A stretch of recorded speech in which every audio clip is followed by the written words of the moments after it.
Адеттагыдай Ош мамлекеттик педагогикалык университетинин Мурас телестудиясы кеп коржун берүүсүн тартуулайт. Кызматта мен Кулпунай Момсалиева. Саламатсыздарбы?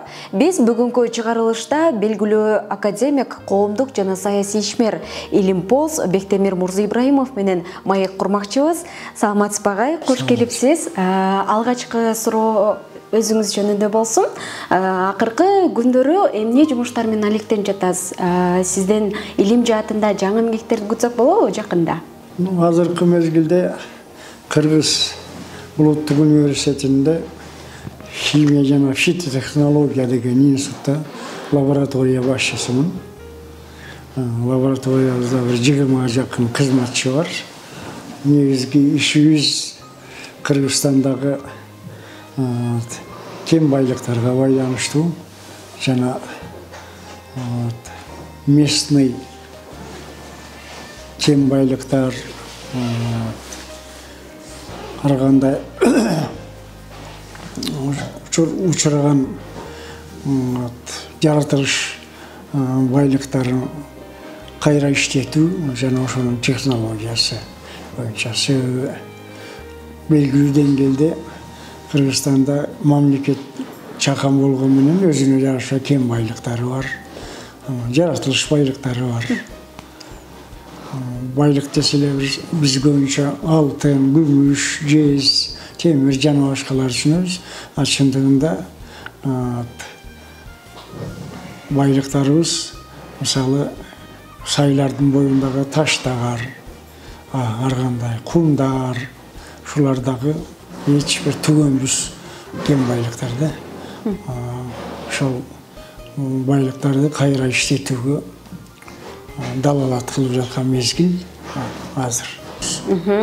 Ал эми агай, сиз жашыңыз 80ден ашып турса да, сыртыңыздан аябай жаш көрүнөсүз.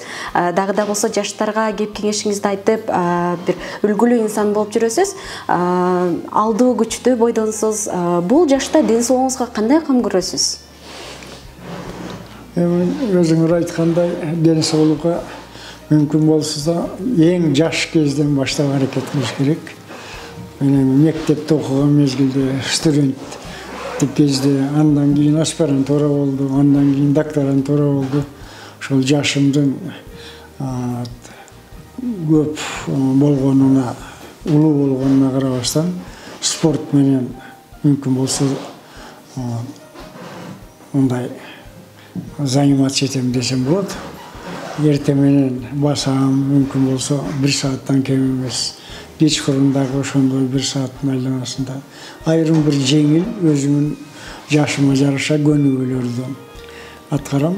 Экинчи жагынан тамак ашты тандап, мүмкүн болсунча организм сиңире турган тамактарды жешке аракет кылам. Дагы бир артыкчылык ушу мурда кыргыздар баарыбыз эле көнүп калганбызда саат 9-10дордо жатар мезгилде тамак жеп. Мен ошо кечки саат 6 менен 7-нин айланасында кечки тамак жейм. Ушулардын баардыгы белгилүү деңгээлде ден соолукка таасир этсе керек. Эң негизи ушу жаштарга кааларым дене тарбияга мүмкүн болушунча көбүрөөк көңүл бөлүш керек да. Канчалык ден соолугуң жакшы болсо, ошончолук ишке болгон жөндөмдүүлүгүң да артат. Көңүлүң ачык болот. Дайым жаштар менен бирге жүрүп иштегендиктенби, мисалы университеттерде, университетте ректор болуп иштегенде дагы факультеттин мугалимдери менен, студенттер менен кадимкидей волейбол, баскетбол, стол үстүндөгү теннис боюнча соревнованияларга катышчу элем. Азыр бир аз андай мүмкүнчүлүк болбой калды.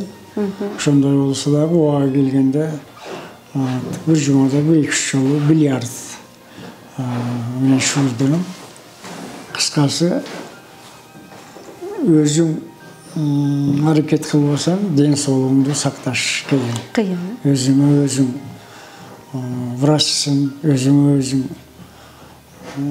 күч кубат алыш үчүн жақсы сергек жашашқа аракет кылышың керек да. Агай, азыр сөзүңүздү айтып калдыңыз, мен ректор маалында депчи. Сиз ректор маалында Ош технологиялык университети, Ош мамлекеттик университети аябай гүлдөп өнүгүп, өсүп, зоолосу бийиктеген. Ошол учурда аябай абитуриенттердин суроо талабы өсүп, окуу жайды бир топ алдыга сүрөгөн экенсиз. Айтсаңыз, бул сиздин өзүңүздүн жеке илимий педагогикалык тажрыйбаңыздын күчтүүлүгүбү же сиздин мындай бир оомат келгени деп билсек болобу? Бул бир жагынан чын айтканда оомат келген мезгил десем да болот.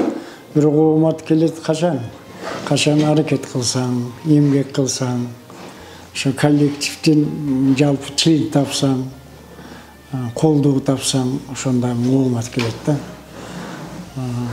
Ал үчүн чындыгы менин басып өткөн жолум ушундай оомат пайда алууга мүмкүнчүлүк берди. Себеби студент кезде биринчи курстан баштап эле ошо группадагы студенттерге староста болуп иштедим. Бул дагы өзүнчө студенттик бийликте группадагы студенттер менен 5 жыл староста болуп. Андан кийин окуп жүргөн мезгилде сталиндик стипендия алып окудум. Ошондуктан коомдук иштерге активдүү катышууга сөзсүз туура келет эле. Комсомол комитетинин институт боюнча мүчөлүгүнө мүчөсү болуп иштедим. Профсоюз комитетинде мүчө болуп. Андан кийин партияга өткөндө факультеттин партиялык уюмдун бюросунун башчысы болуп, кийин институттун партия комитетинин секретары да болуп иштедим.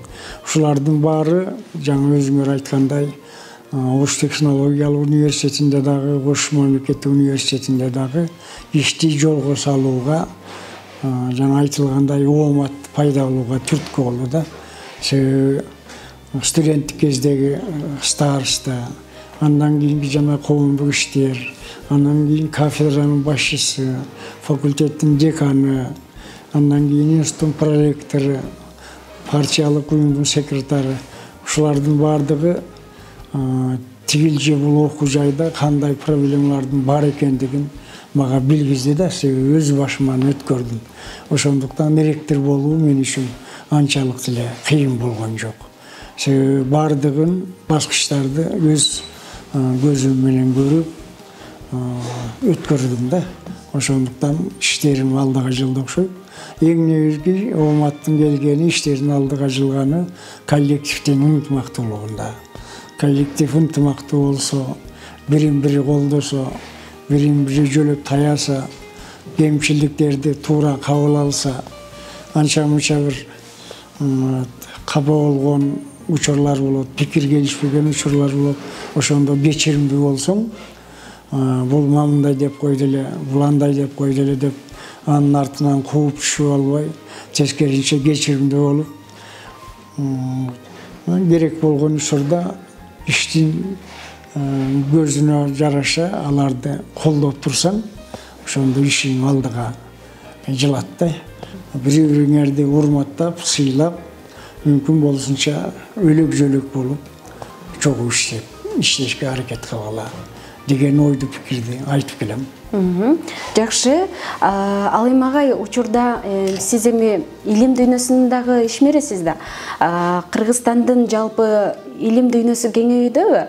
Кээ бир окумуштуулар айтышат, азыркы учурда мындай жасалма илимпоздор көбөйдү депчи. Буга сиздин оюңуз кандай? Биздин Кыргызстандын илим дүйнөсүнүн өкүлдөрү кандай жаңы ачылыштар жасай алышты? Эми жаңы ачылышты чынын айтканда жасоо абдан кыйын.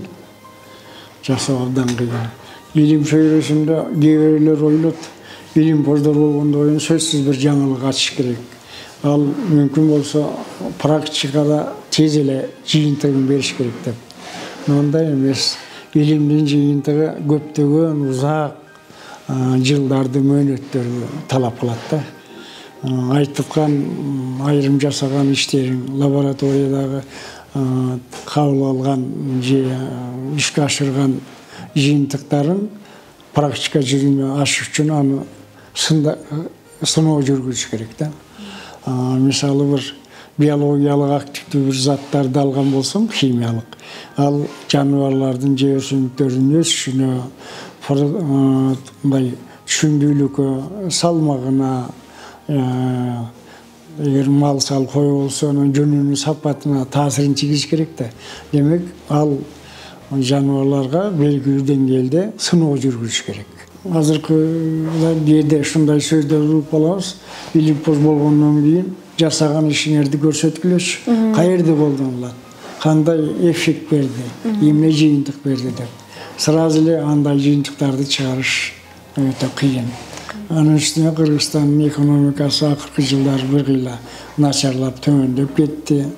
Илим жүргүзүш үчүн материалдык техникалык база, аппаратура, приборлор, мисалы химиктер үчүн химиялык реактив, химиялык посудалар, идиш аяктар керек. Ошолорго дагы акча таппай калган, акча бөлүнбөй калган учурлар болот да жатат. Агай, сиз бир эмес көп тармактуу, ар тараптуу инсансыз. Академик, илимпоз, саясий ишмер жана коомдук ишмерсиз, жетекчи болгонсуз. Дал ушул бүт бардык сапаттарды же кесиптерди кантип айкалыштырып аркаладыңыз? Мен биринчиден жетекчиликти жогоруда айттым. Студент кезден эле коомдук иштерге активдүү катышкандыктан мага уюштуруу иштерин жасоодо кыйынчылык болгон жок. Жанагы көп тармактуу инсансыз деп атпайсыңар. Анан Кыргызстан элинин ассамблеясы деген коомдук уюм бар. Кыргызстанда жашаган улуттардын башын бириктирген. Кыргызстандыктар бар билишет, билесиздер. Кыргызстанда мурда бир 150-ге жакын улуттун өкүлдөрү жашаган. Азыр эми этностор деп коебуз да. Азыркы мезгилде Кыргызстанда 80ден ашып этностор бар. Мисалы өзбектер, орустар, тажиктер, уйгурлар, дунгандар, корештер жана башка. Вот ошолордун башын бириктирген уюм Кыргызстан элинин ассамблеясы. Мен убагында 2011-16 жылдары 5 жыл ошол уюмду башкардым. Бул абдан кызыктуу жумушта элдердин ынтымагын, достугун, биримдигин бекемдөөгө багытталган иштердин мааниси абдан чоң. Кайсы жерде биримдик болсо, кайсы жерде достук болсо, кайсы жерде улуттар бирин-бири сыйлашса, ошол мамлекетте иштер ийгиликтүү жүрөт. Эгер улуттар өздөрү, этностор бөлүнүп жарылып, биз өзүбүздүн тилде гана билишибиз керек, өзүбүздүн тилде гана сүйлөшүбүз керек, өзүбүздүн тилде керектүү китептер чыгыш керек албур деп туруп алса, демек бөлүнүп, жарылып туруп алса, анда Кыргызстанда өсүп өнүгүү абдан кыйын. Эми ошолордун бардыгын бириктире турган негизги бир курал биз үчүн Кыргызстанда. Кыргызстандын мамлекеттик тили, кыргыз тили. Кыргыз тили өзүңөр билесиңер 1989-жылы атайын аренага чыгып талкуудан өткөрүп закон кабыл алынган. Ошондон бери мамлекеттик тил, официалдуу тил катары орус тили дагы азыр кийинирээк кирип калды. Биздин эң негизги максатыбыз Кыргызстанда жашаган бардык улуттарды мамлекеттик тилдин түздөн-түз таасири аркылуу бириктиришибиз керек. Ошол эле мезгилде ошо башка этностордун тилине дагы, үрп-адатына дагы, каада салтына дагы көңүл буруп, аларга эч кандай запрет болбош керек да. Алар дагы өнүгүш керек, өсүш керек. Бирок биринчи кезекте мамлекеттик тилди эң негизги каражат катарында. Мисалы, аба менен суу кандай керек болсо, тамак аш кандай керек болсо, мамлекеттик тил дагы бүт Кыргызстанда жашагандар үчүн ошондой болуш керек. Дал ушул эле Кыргызстан алга жылуусун улап суроо берейин. Биздин учурда өлкөбүздө абал туруктуу болбой жатат. Мындай тез-тез өзгөрүп, мисалы үчүн коңшу өлкөлөр менен болгон ынтымагыбыздын алсыздыгы, бийлик өкүлдөрүнүн биримдигинин алсыздыгынан сиз Кыргызстандын келечегин кандай көрөсүз? Кыргызстандын келечегин жакшы эле көрөм. Себеби мына 2 жыл болуп калды. Март төңкөрүшү десек те болот, революция десек те болот. Ошо бийлик алмашкандан кийин конституцияга бир топ өзгөрүүлөр кирди. Бийликтин кайсынысы жакшы? Парламенттик бийлик жакшыбы же болбосо президенттик бийлик? Президенттик бийликти жалпы эл тандап алды. 80% эл өзүнүн каалоосу менен президенттик бийликти тандап алды. Анан президенттик шайлоодо дагы кимди шайлайбыз дегенде бир топ адамдардын ичинен азыркы иштеп жаткан президентибиз Жапаров Садыр Нуркожоевич дагы ушу 80% добуш менен өттү. Ошондуктан мен айтар элем жалпы Кыргызстанда жашаган баарына 80% эл өз каалоосу менен президентти дагы шайлап колдоп алгандан кийин ошо мөөнөт бүткөнгө чейин президенттин колдон келишинче ынтымакта болуп бир максат менен Кыргызстандын экономикасын көтөрүп алдыга жылабыз деген ой пикир менен жашашыбыз керек. Бөлүнбөй, жарылбай, ар кандай бир туура келбеген себептерди издебей, мүмкүн болсо кантип ушул чегара маселелерин чечсек болот. Кыргызстан элине пайдасы боло тургандай. Ошого баардыгыбыз бир жакадан баш чыгарып, бир жеңден кол чыгарып дегендей ынтымак болуп аракет кылсак, бул маселе дагы чечилет. Чечилбеген маселе жок да. Жакшы. Ал эми агай сиз ушул Орто Азиядагы илимпоз катары дал ушул сиз конокко келип отурган окуу жай тууралуу кандай пикир билдиресиз? Сиз жогоруда айттыңыз, Facebook баракчаларынан мен ошемпуну дайым көрүп турам, ар бир жаңылыгына баам салып турам депчи. Мен үчүн мына Оштогу жогорку окуу жайлар баардыгы абдан өзгөчө бир мааниге ээ да. Себеби убагында мен мындай бир лозунг таштаган элем. Ош мамлекеттик университетинде иштегенде касиеттүү Ош шаарында жашаганыма, Ош мурда окуганыма жана иштегениме сыймыктанам деп. Ошол принцип менен дагы эле жүрөм. Себеби Ош шаары абдан касиеттүү шаар. Касиеттүү Ош шаарыбызда азыр көзгө көрүнгөн 3-4 окуу жайдын пайда болгондугу, мурда жаңгыз эле Ош мамлекеттик пединство бар эле да. Азыр эми Ош мамлекеттик университети, Ош педагогикалык университет, Ош мамлекеттик педагогикалык университети, Ош технологиялык университети, анан Ош кыргыз өзбек университети. Мына ушу баардыгы негизинен Ош мамлекеттик университетинин бир топ кадрларынан бөлүнүп бутактанып чыккан негизги база кадр боюнча Ошму берген да. Анан азыр абдан Ош мамлекеттик педагогикалык университетиндеги бүгүнкү иш-чарага катышып алып, өзүм абдан сүйүндүм, кубандым. Бир убакта жөнөкөй гана педагогикалык окуу жай эле, кийин институт болду. Мына азыр эми мамлекеттик университет болуп, статусу абдан жогорулады. 12 миңдин айланасында студент бар экен. 1-2 жыл мурда келгенде эле тазалыгына, жалпы көрктөндүрүп, гүлдөрдүн жайланышына жана башкаларга мындай көз салат элек да. Азыр ушу 2 жыл мурдагы учурга салыштырып болбойт. Асман менен жердей мындай айырма да. Бардыгы таптаза, гүлдөр өсүп турат. Студент жаштардын маанайы жарык, көңүлдөрү куунак, мугалимдердин дагы жамаатынын өңүнөн, түсүнөн, мамилесинен сезилип атты. Бул педагогикалык университеттин жамааты абдан ынтымактуу экен.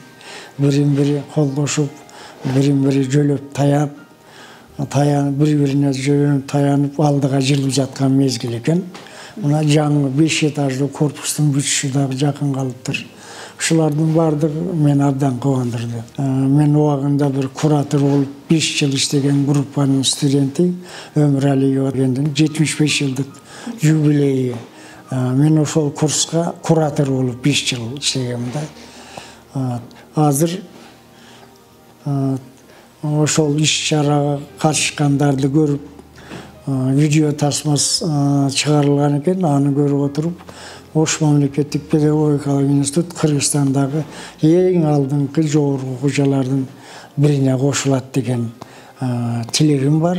Ошого жакындашып калыптыр. Ылайым коллективдин ишине ийгилик каалайм.